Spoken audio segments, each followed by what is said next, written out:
नमस्कार, मैं हूं अमरेंद्र प्रताप सिंह।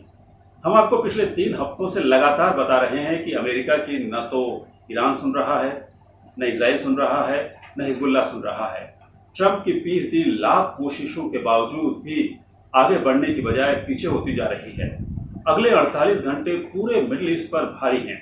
कैसे, वो हम आपको अपनी एनालिसिस में आगे बताएंगे। मिडिल ईस्ट में शांति का दावा करने वाले ट्रंप के सामने ही अब कई बड़ी चुनौतियां खड़ी हो गई हैं। क्या ट्रंप अपने पार्टनर इजराइल को कंट्रोल नहीं कर पा रहे हैं? अभी कुछ दिन पहले ही ट्रंप ने नेतन्याहू को फोन किया था और दोनों की फोन पर बहस हुई थी, लेकिन इसके बाद ट्रंप ने नेतन्याहू को अपना ग्रेट पार्टनर बता दिया था। अब ये ग्रेट पार्टनर भी ट्रंप की नहीं सुन रहा है। दनादन ईरान और लेबनान पर हमले हो रहे हैं। तो क्या ईरान और इजराइल के बीच बढ़ता मिलिट्री टेंशन ट्रंप की वर्ल्ड डिप्लोमेसी को ध्वस्त कर देगा? जिस तरह से मिडिल ईस्ट में दोबारा जंग छिड़ी हुई है, उससे ट्रंप की नेगोशिएटिंग कैपेबिलिटी पर भी गंभीर सवाल खड़े हो गए हैं। सबसे पहले आपको बताते हैं ट्रंप ने कैसे सार्वजनिक रूप से कहा है कि वो बेंजामिन नेतन्याहू को फोन करके जवाबी हमला रोकने को कह चुके हैं। ट्रंप का संदेश साफ था, इजराइल ने हमला किया, ईरान ने जवाब दिया, अब आगे कुछ नहीं होना चाहिए। ट्रंप ने यहां तक कहा कि अमेरिका और ईरान एक अंतिम समझौते के बेहद करीब हैं और वो नहीं चाहते हैं कि कोई नया युद्ध दोबारा शुरू हो जाए और उनके शांति समझौते को ही उड़ा दे। लेकिन ट्रंप की इस अपील के कुछ ही घंटों बाद क्या हुआ? इजरायली वायुसेना ने ईरान के अंदर कई मिलिट्री बेसिस पर हमले कर दिए। तेहरान, इस्फहान, कराज, तबराज और करमेशाह से धमाकों की खबरें आने लगी। यानी जिस जवाबी कार्रवाई को रोकने की बात ट्रंप कर रहे थे, वही कार्रवाई होगी। सबसे बड़ा सवाल अब यह है कि क्या नेतन्याहू अब ट्रंप की सलाह को नजरअंदाज कर रहे हैं, और अगर ऐसा है तो क्या अमेरिका की मध्यस्थता कमजोर पड़ रही है? स्थिति यही नहीं रुकी है। इजराइल ने पहली बार युद्ध विराम के बाद ईरान के एनर्जी सेक्टर्स को निशाना बनाया है। ईरान के महशर पेट्रोकेमिकल कॉम्प्लेक्स पर इजराइल ने हमला किया। ईरान ने जवाब दिया इजराइल के हाइफा शहर के पेट्रोकेमिकल्स प्लांट पर अटैक करकर। हूती विद्रोहियों ने भी धमकी दे दी है कि रेड सी से निकलने वाले हर इजरायली जहाज को निशाना बनाया जाएगा। और इस खबर से तुरंत तेल बाजार में उथल पुथल मच गई। कच्चे तेल की कीमतों में उछाल आ गया।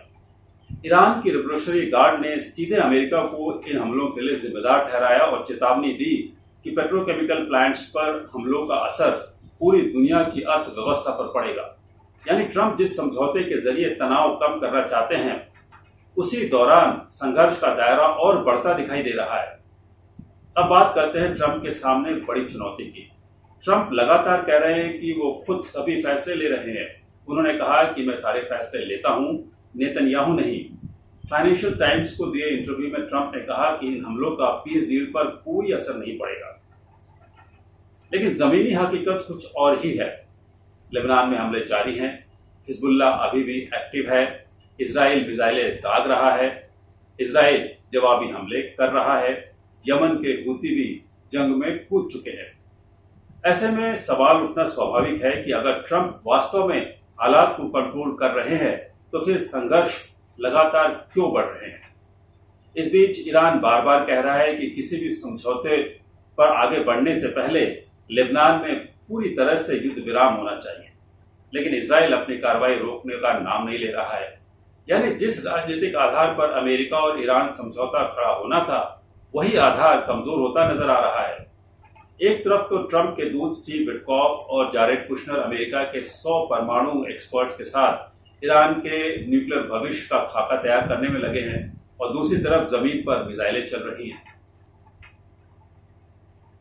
हालांकि अभी अभी एक बड़ी खबर आ रही है जो हम आपको बता दें। जिस वक्त हम रिकॉर्डिंग कर रहे हैं, ईरान और इजराइल ने एक दूसरे पर हमले रोक दिए हैं। आपको ये बड़ी खबर दोबारा बता दें कि इस वक्त ईरान और इजराइल की तरफ से हमले रुके हुए हैं, लेकिन ये हमले फिर शुरू नहीं होंगे, इसकी कोई गारंटी नहीं लेगा। यानी कूटनीति और रणनीति दोनों ही चालों के साथ साथ जंग फिर से जारी है। और इतिहास बताता है जब युद्ध तेज हो जाता है तो कूटनीति अक्सर पीछे छूट जाती है। तो क्या ट्रंप का मिडिल ईस्ट मिशन खतरे में है? क्या नेतन्याहू अपनी अलग रणनीति पर चल रहे हैं? क्या ईरान अब पहले से ज्यादा ताकतवर हो गया है? क्या पूरा मिडिल ईस्ट फिर से एक बड़े युद्ध की तरफ बढ़ रहा है? फिलहाल इतना तो तय है कि ट्रंप शांति की कोशिशें तो कर रहे हैं, लेकिन हर नई मिसाइल, हर नया हवाई हमला और हर नई चेतावनी उनकी राह को और मुश्किल बना रही है। आने वाले 48 घंटे तय करेंगे कि मिडिल ईस्ट समझौते की ओर बढ़ेगा या फिर युद्ध की आग में झुलसेगा। आप अपनी राय हमें जरूर लिखकर भेजिए। जय हिंद, नमस्कार।